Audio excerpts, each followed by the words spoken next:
Hey, crime connoisseurs. If you're like me, you love diving into a good book.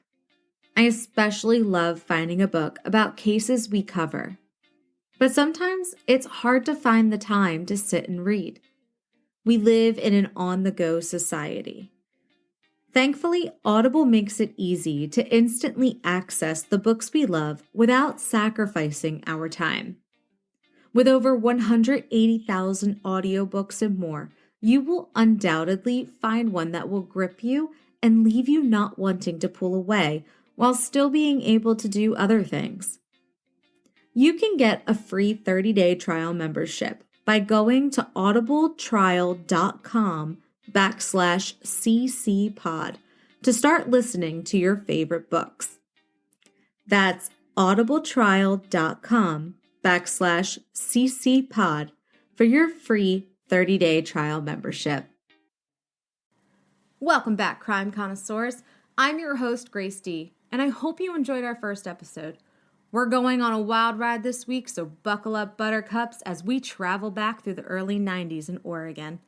This case will be slightly shorter than what we normally cover, but that is because this case is paramount to the next case that we're going to cover. This is the case of Taunja Bennett.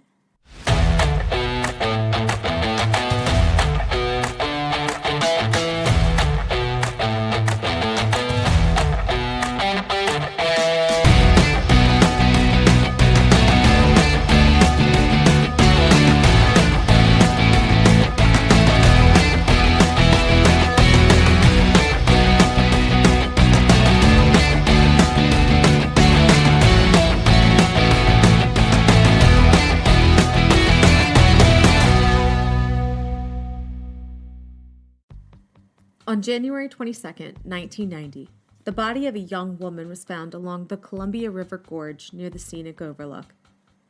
The woman was found with rope around her neck, badly beaten, jeans down to her knees, and the zipper section from her jeans had been cut off.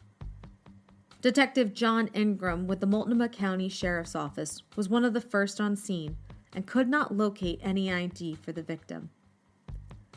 They decided to have the woman's face sketched and distributed to the media. 1 week later, a woman called in and said that she believed the sketch was of her daughter. A family member went with Detective Ingram to view the victim. It was then confirmed that it was, in fact, the woman's daughter, Taunja Bennett. Taunja was 23 years old from Northeast Portland, and her family had reported her missing the day before, on January 21st. An autopsy was performed, and it was determined that Taunja was raped, beaten with a blunt object leading to several injuries, and was strangled with a piece of rope. Taunja was last seen at a local bar. She went to see about meeting up with some friends. Police interviewed people from the night Taunja went missing, and according to the bartender, they saw Taunja shooting pool with some people and talking with others, but no one recalled seeing her leave with anyone. A few days later, on February 5th, a call came into the detective section of the sheriff's office from a woman saying John Sosnowski was responsible for Taunja's murder. Detective Ingram searched John Sosnowski on the database and found that he was on probation, so he decided to give the probation officer a call. The probation officer told him how he received a call from John Sosnowski's girlfriend, Laverne Pavlinak. Laverne told the probation officer how she'd overheard John telling someone in a bar how he had met Taunja Bennett. He said that he had picked her up and ended up murdering her and dumped her body by Vista House in the Columbia Gorge. Detective Ingram and his partner, Detective Alan Corson with the Oregon State Police, decided to visit Laverne and talk to her about the claim against John. When they asked Laverne why she waited to come forward with the information, she said that John was abusive to her and she was afraid. They then asked Laverne where she was on January 21st, the night Taunja was murdered. Laverne told them that she had dropped John off at JB's Lounge in Wilsonville. She stated he arrived home around 1:30, 2 a.m., and immediately hopped in the shower, which was unusual. The following day, she noticed John had a bruise on his left hip, and he was complaining about his hands and wrists hurting. Detective Ingram describes Laverne as this nice older lady. Laverne told him that John was an alcoholic and at times he would become violent during sex. He also had a strange habit of tying knots with rope. Laverne was in her late 50s, about 57, and John was 39. Detective Ingram found it odd that, given her age, Laverne would even put up with a relationship of this nature. Detective Ingram said in his interview with the Netflix series Catching Killers that Laverne had appeared to be telling him the truth about everything. Detective Ingram asked Laverne if she would consent to them searching the apartment, which she did. While conducting the search, Detective Ingram found an envelope addressed to John, and on the back of it was written, T. Bennett, good peace. John arrived home as Detectives Ingram and Corson prepared to leave. They identified themselves as police officers to him. John was very cooperative and even volunteered to go with them and be interviewed at the station. Now, I'm going to play a clip from the interview with John Sivnovsky and Detective Ingram that I got from Catching Killers. I'd like to ask you, do you know Taunja and Bennett? Not to my recollection, sir. We have been to your apartment and retrieved various things, one of them being a piece of paper with the name T. Bennett. Is that your printing? I cannot answer that in full honesty. So, in case you guys couldn't make it out, here's the basic rundown. Detective Ingram asks John, "Do you know Taunja Bennett?" John says not to his recollection. Detective Ingram tells John they've been in the apartment and they retrieved some things. One of them was an envelope with the name T. Bennett on it. Detective Ingram shows John the envelope and asks if it's his writing. John replies, "I cannot answer that in full honestness." During the interview, Detective Ingram asked John if he knew anything about Tanya's death, and John said that he didn't. After the interview, John was released. At this time, detectives didn't have enough probable cause to place him under arrest. After this, Deputy DA Jim McIntyre was assigned to the case. Detective Ingram briefed McIntyre on what they had so far. McIntyre instructed them to either get the evidence or move on. Detectives received a call from Laverne, and she told them that she believed she had things that she thought would be crucial to the case, placed them in a paper bag, and stapled it shut. Detectives Ingram and Corson went back to Laverne's place. When they opened the bag, they found a purse. They continued to examine the purse, opened it up, and found a zipper section from acid-wash jeans inside. Detective Ingram was skeptical they were from Tanya's jeans. The detectives brought John Sosnovsky back in for questioning after this. During this interview, John admitted to seeing Taunja at JB's Lounge several times, the last time being January 21st, the night she was murdered. John said he was visiting a friend, Chuck, who was playing darts. Later on, Chuck left, and Taunja left as well. John said he believed they both left to go to a motel to have fun. John saw Chuck later that night and asked him for a ride home. During the ride home, John believed he saw a body in the back of the car. He told Detective Ingram the body was of a white adult female wrapped in a blanket. Detective Ingram wasn't buying it, though. Who would just get in a car, see a body, and just be like, "Oh, cool, all right, let's just keep driving"? So he wasn't buying John's story. When Detective Ingram arrived at work the following day, Detective Corson told him the lab results were back from the zipper found at Laverne's. The jeans were not a match. Detective Ingram confronted Laverne about the results, and she admitted to planting the evidence, wanting John to get caught. Detective Ingram interviewed Laverne again, and this time had it recorded. I'm going to play that for you guys now, too. Okay. What happened during the evening hours of January 21st, 1990? phone rang. It was John Wisnowski calling to tell me he was in trouble and to come fast and to bring something large to wrap something. What did you take with you when you went to see John at the JMU Lounge? Blue shop. Laverne told them how John had called her, saying to come quick, he needed help. John told her to bring something large with her to wrap something in. Detective Ingram asked Laverne what she brought with her, and she said a blue shower curtain. Laverne stated that when she arrived, she found a female on the ground, lying on her side, quiet. John approached the car window, and Laverne asked if the girl was sick, to which John replied, "Worse. She's dead." After this, Laverne said John placed the body in the shower curtain and put her in the car. Laverne said they should take her to the hospital, but John said no. Instead, they drove to the woods. John got the body out of the car. He went into the woods and was gone for about 15 minutes. When he came back, he was alone. The detectives decided this was enough information and arrested John Sosnowski for aggravated murder. Detective Ingram wanted to ensure he had enough evidence for a conviction and asked Laverne if she could retrace the night of events with them and show them where they took Tanya's body. Laverne agreed. As they drove out to the area, they kept driving east for a bit as they approached where Tanya's body was found. Laverne then said to stop and turn the car around.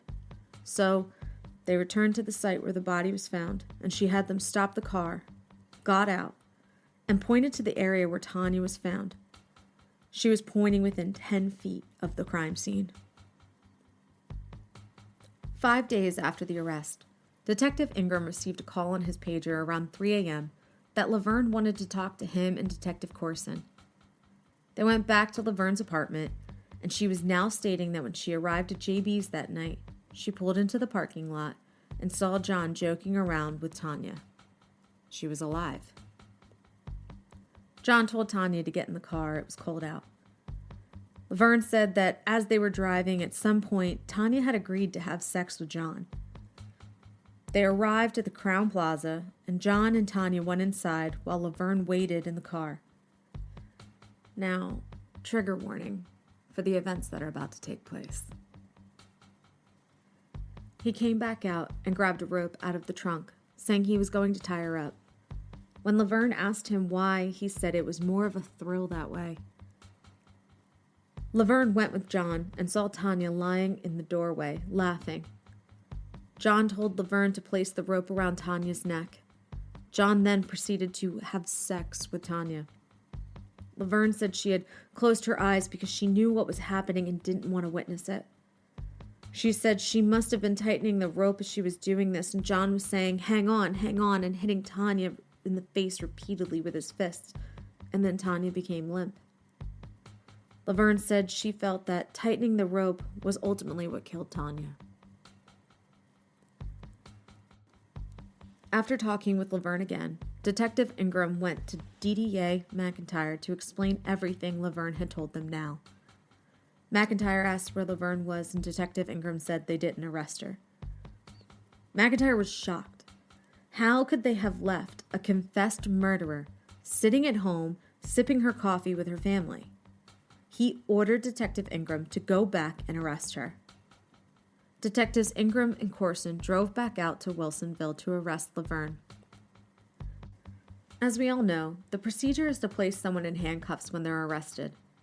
However, Detective Ingram couldn't bring himself to put the handcuffs on Laverne. He felt sorry for her and was comfortable around her. As he escorted Laverne to her cell, she looked him in the eyes and hugged him.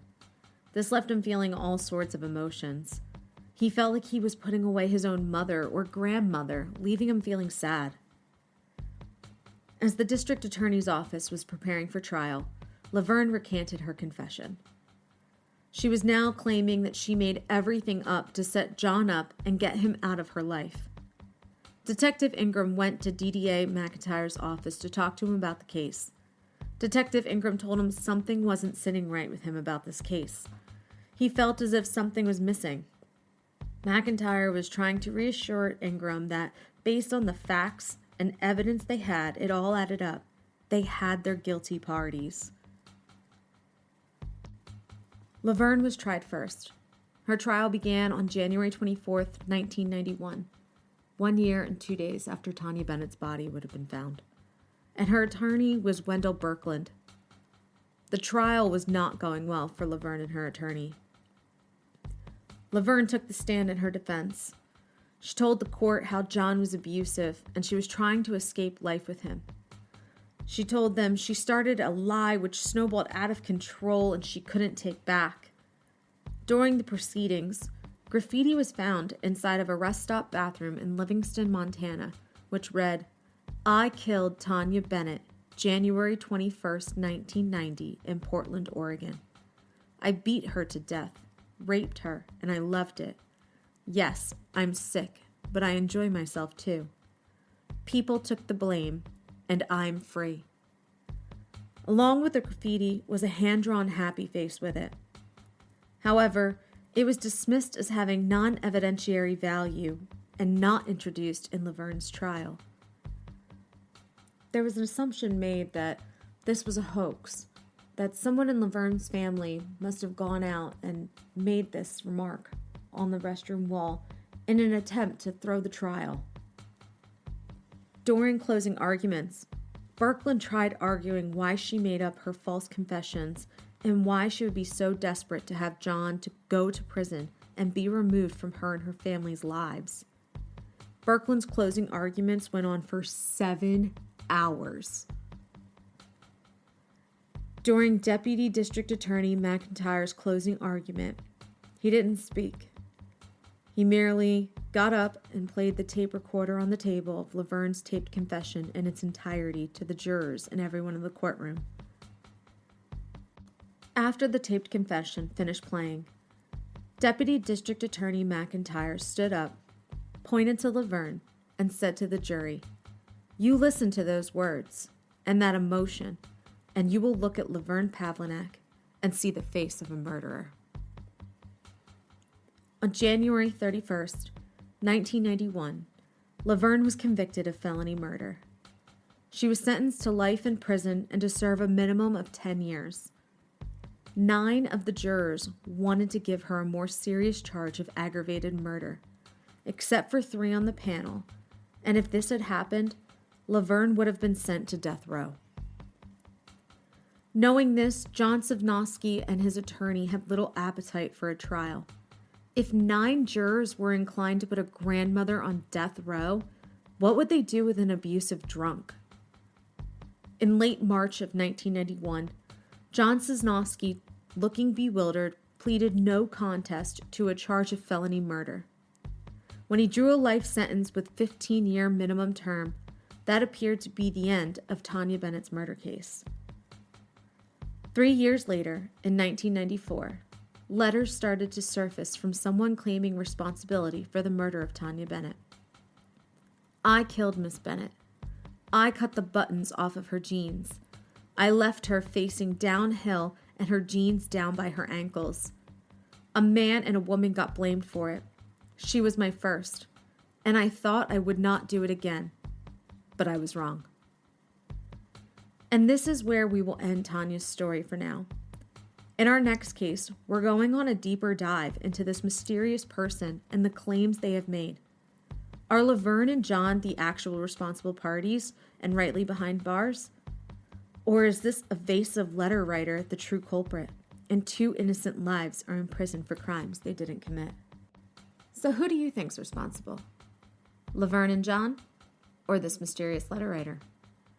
Be sure to let me know in the Instagram post on this case. I'm interested to see what you guys have to say. In the meantime, keep it classy, connoisseurs, and I'll catch you on the next case.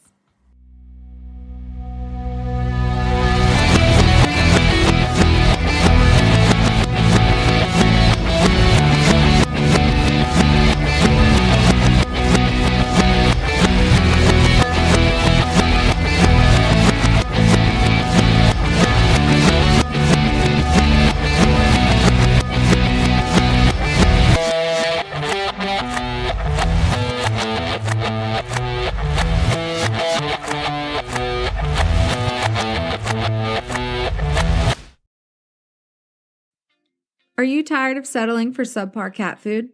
It's time to upgrade your cat's dining experience with Smalls, the ultimate gourmet meal for your feline companion. Say goodbye to generic one-size-fits-all cat food. With Smalls, you can rest assured that your furry friend is getting the nutrition they deserve. Join the thousands of cat owners who have made the switch to Smalls and see the difference it can make in your cat's health and happiness. Treat your cat to the finest dining experience with Smalls. Visit smalls.sjv.io/ccpod now to order your first box. That's smalls.sjv.io/ccpod. Choose Smalls because your cat deserves the best.